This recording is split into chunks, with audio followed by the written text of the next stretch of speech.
It's very difficult to choose a college wisely.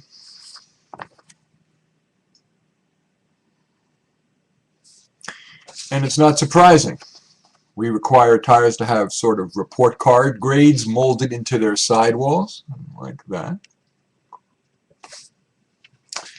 We require packaged foods to prominently list their calories, their fat, even their vitamins and minerals. And yet colleges, one of our most important and expensive purchases, are required to prominently post nothing on their websites. So colleges just hire marketing firms to manipulate students into choosing their colleges based on such things as deceptive pictures.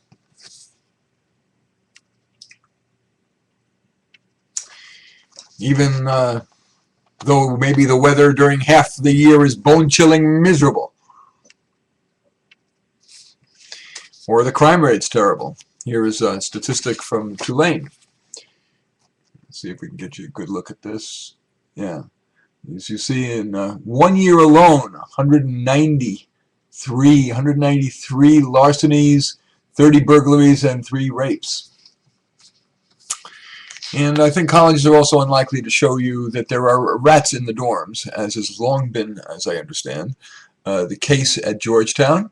First heard about that decades ago, and recently in the College Prowler, which posts student reviews, says, quote, "Often you will find rats. There are lots of rats," end quote. And here's a shot. We got a shot of a mouse in a Georgetown dorm peeking out under the furniture. Colleges will also post on their websites small personalized classes that are taught by inspired professors, like that. Even in a college where a lot of student time is spent in large lectures or with boring professors. I don't know if that looks familiar to any of you who have been in a college lecture. Colleges will post pictures of an engaged student peering into a test tube. This is a classic. Which implies that many undergraduates are intimately involved in important research, when in fact only a small percentage are. And even if they are, that research is usually of little or no benefit to their development, let alone to their career. It's kind of a typical interaction between a professor and his undergraduate research assistant. And of course there's usually a shot of happy graduates like this.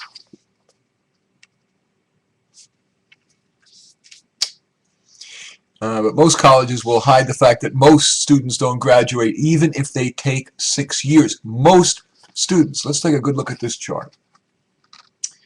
Yeah, you can see on this side here that at the highly selected, that's the prestigious colleges, the graduation rate isn't bad, about 83% in 6 years, 71% in 4. But you look at the rest of the colleges, it's well under half on average. And in fact, across all colleges, when you include the prestigious and the less non-prestigious, fewer than half, 45% of students graduate even if given 6 years. More than half do not. And in the coup de grace, colleges like to post pictures that suggest that a degree from their school is the key to a great job. Typical kind of thing here. They post a picture of all the corporate logos of the prestigious places like eBay and Accenture and Citicorp that people got jobs at from who are graduates of the college, but they don't talk about the percentages. Indeed, colleges, the percentages are quite frightening these days, especially with the oversupply of college graduates. We'll talk about that more in a moment. But I want to take a moment here to talk about a statistic that colleges love to trumpet that is grossly misleading. And that is, college graduates earn $1 million more over their lifetime. Why is that misleading? Well, it would take me a long time to fully explain, but I'm just going to quickly say here that that statistic looks backward, back to the 50s, the 40s, etc., not forward. Today, we have an oversupply of college graduates. We have the highest percentage of college graduates in American history at the same time as employers are offshoring, part-timing, temping, and not hiring.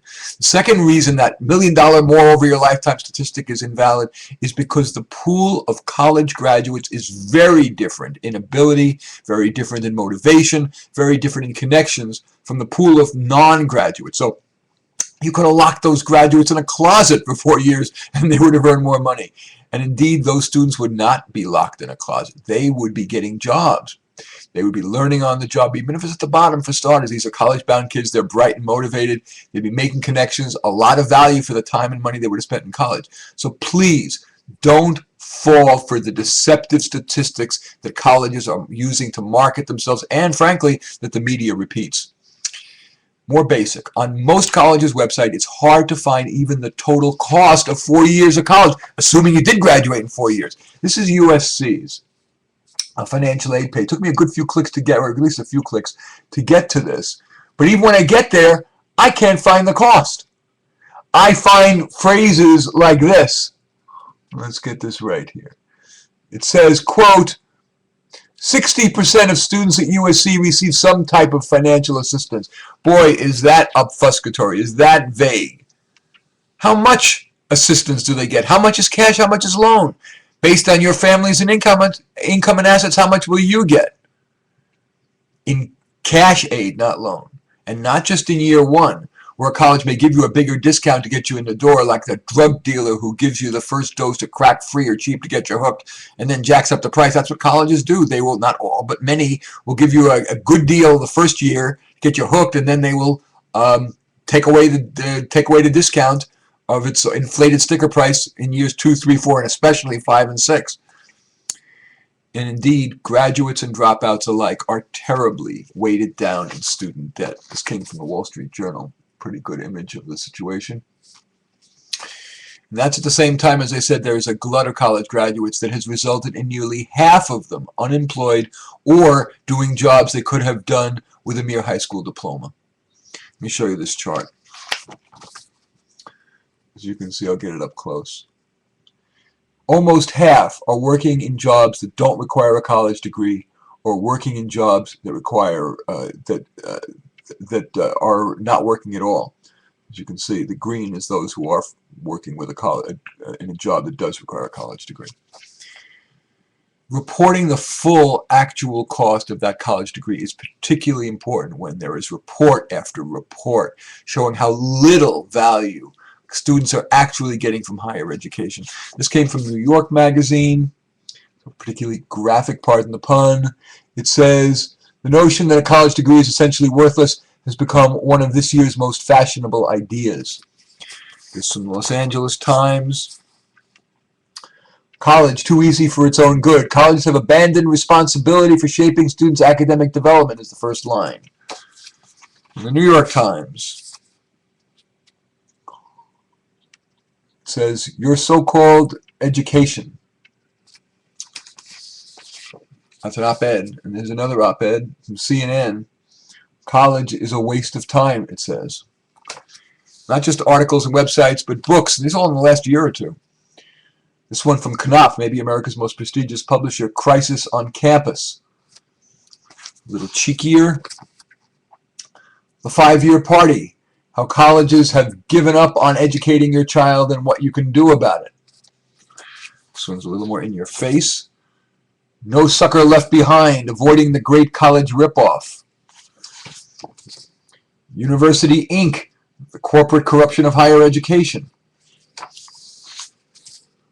Higher education, how colleges are wasting our money and failing our kids and what we can do about it. They even made the cover of Christian Science Monitor.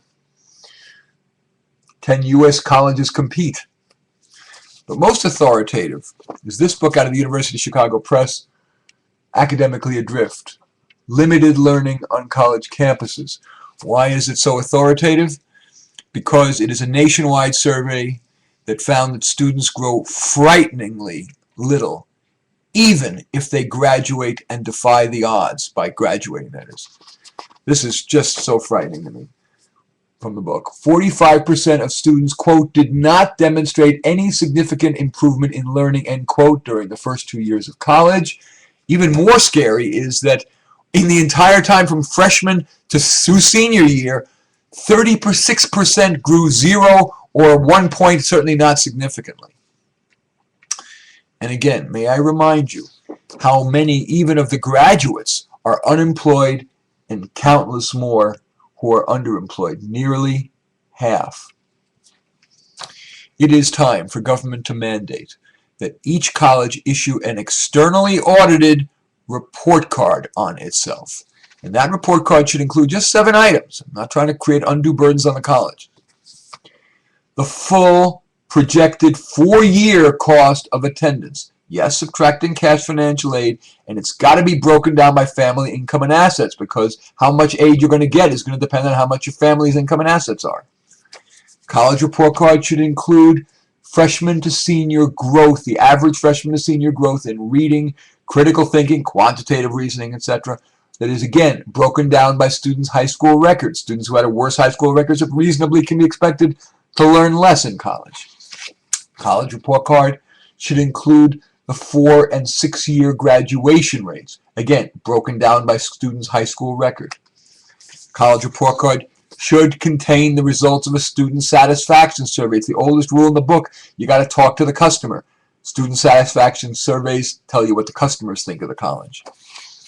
It should include, the college report card should include the summary of an accreditation visiting team report. Most colleges are visited by accreditation teams. The summary would be invaluable to students and families choosing a college.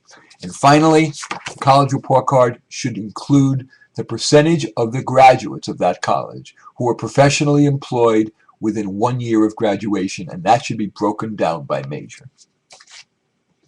Now, of course, such a college report card would empower students to choose their college wisely, or even to decide that for that person a wiser choice would be a short program at a community college. Here's a shot of a graduation of a chef program at a community college. Or another option other than college is the military. A lot of learning, a lot of job training goes on in the military. Or on-the-job training, for example, at the elbow of an ethical entrepreneur.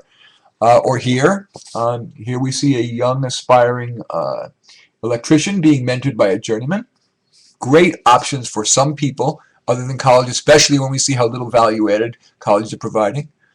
But bringing transparency to how much value added a college provides for all that time, money, and opportunity cost would bring another very important benefit. It would pressure colleges that add so little value for all that time and money to have important meetings and discussions about how to improve things, because after all, the report card would show how little value added they were providing, so they would feel great pressure to improve. Currently, colleges do not experience such pressure. Mandating a college report card would help colleges to become the national treasure that they claim that they are. Mandating a college report card would help our students to get an education that would make them more thoughtful human beings, better citizens. I love this picture. It's a good example of civic engagement. It's like somebody testifying, I think, at a school board meeting. And it would create more employable people. That's so critical, because that would be key to helping America remaining vibrant in our ever tougher global economy. Look at this. This came out of Goldman Sachs. It projects the growth of China's GDP versus India's and the United States. We need all the help we can get, and higher education should certainly be part of the equation. It's currently not doing its job. Okay, for a transcript of this video and for links to a more detailed version of this proposal, as well as a link to a college report card that students and families can use to help choose a college, just go to my blog, which is http://martynemco.blogspot.com. I am Marty Nemco, and thanks for watching.